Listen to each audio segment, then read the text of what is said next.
Welcome to This One's on Me, where I, sOnMe, invite you to come and be a part of other people's lived experiences. Even though I am a full-time artist, I also dabble as a part-time bartender here at Kitcheners to ensure I continue bringing home the bacon. Cause wow, life has been a pandemic. So while I serve my customers a cold beverage or at times a shot to lift their spirits, I sometimes offer them a free round in exchange for them to share a story with the rest of my customers. Sometimes these stories are humorous, but also at times dark enough to drive you straight to the bar. In the series, our stories will allow you to take a moment to walk in their shoes as they each share a slice of their lives with you. I am sOnMe, and welcome to my bar. Today I have my fellow thespian Litha Bam, who many of you have probably seen on your screens doing what he does best in some of our local soapies. Well, Litha once shared this story with me, which I thought was very fascinating. Coming out to his parents, that must have been a tough one, being the only son and being born into a family who grew up in the old regime, because you wouldn't expect them to be so liberal. So this sort of revelation could also hit hard and bring about some challenges in the child and parent relationship. But folks, let me not ruin it for you. Let Litha tell you a bit more about his journey. So I guess my story begins when my life begins, I suppose. I was born in Mthatha in 1984 in the Transkei at the time. Both my parents were Xhosa, they were from Mthatha as well. And my father was practicing as a lawyer at the time.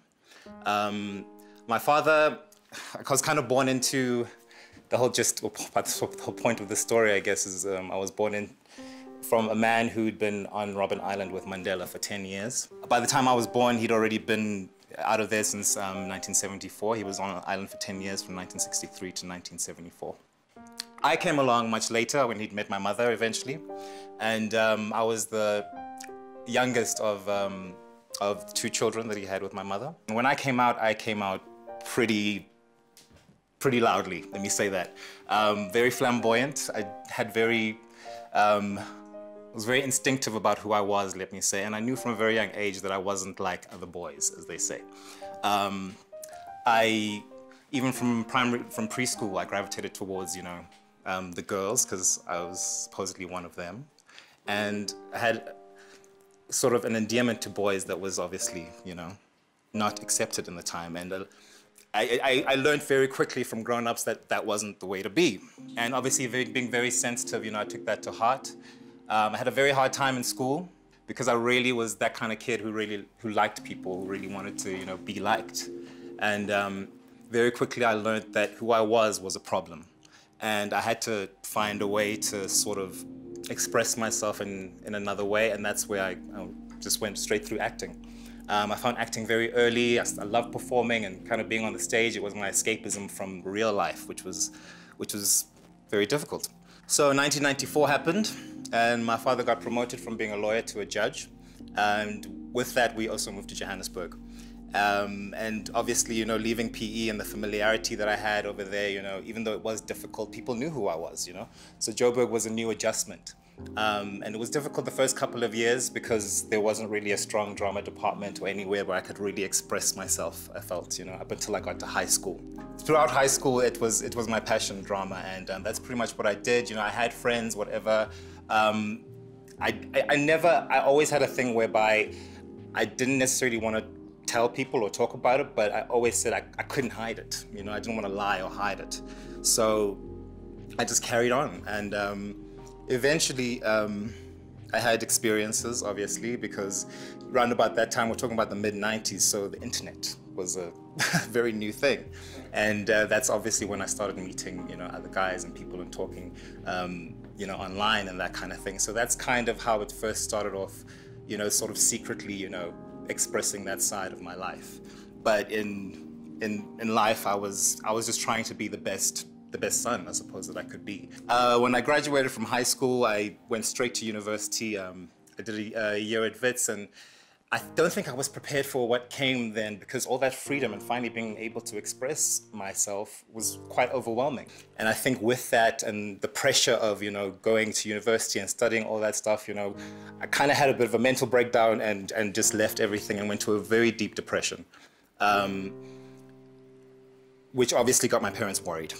And they were wondering, I mean, I started actually working shortly after I'd left Wits. You know, I shot a commercial and that kind of thing. So it seemed like things were going well, but it was hard to get out of bed.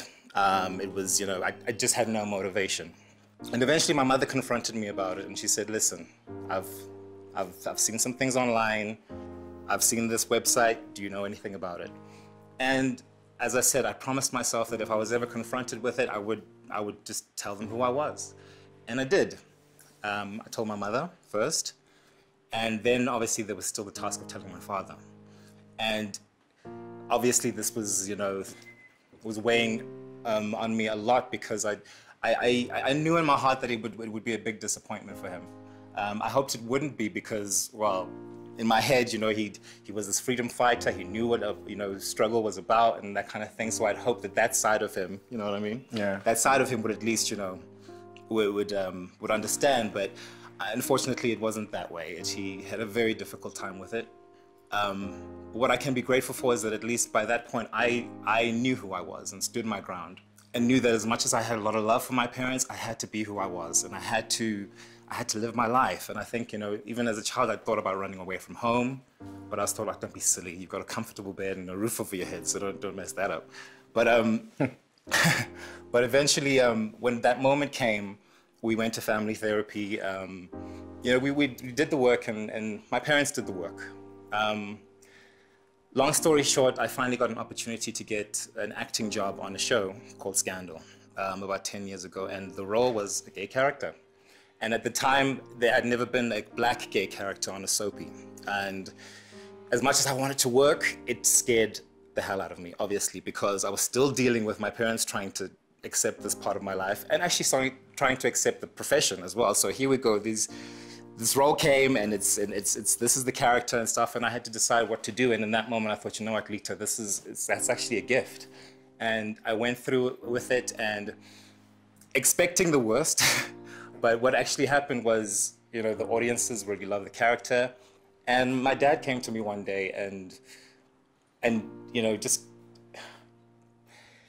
he was telling me a story about how one of our relatives, an uncle or something, one of the relatives he knew had kind of had sort of, you know, effeminate tendencies, let me say that. And everyone's kind of, you know,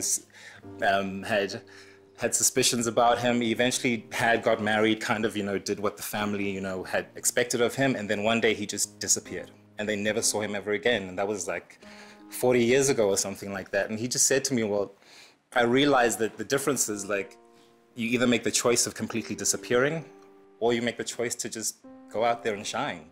And that was the moment when I'd realized, okay, you know, he gets it. And he said many times how much it was difficult for him, but when he eventually died in 2011, on his deathbed, you know, he made sure that I knew that I was loved and accepted. Even though he didn't understand, he gave me that gift. And I think the least that I could do for him is, you know, is live my truth, because that's what he fought for. My appreciation is that I had that time, even though, you know, growing up I was very angry and resentful towards my father. We both had that time to heal, to reconcile and just forgive one another, you know? And I'm grateful for that. This one resonated with me a lot, as I'm also a parent. And so there's so much to learn from Litha's story. But I think what stood out for me is the fact that love conquers all. I hope you were moved just like I was. Thank you for joining us for another episode of This One's On Me. Until next time.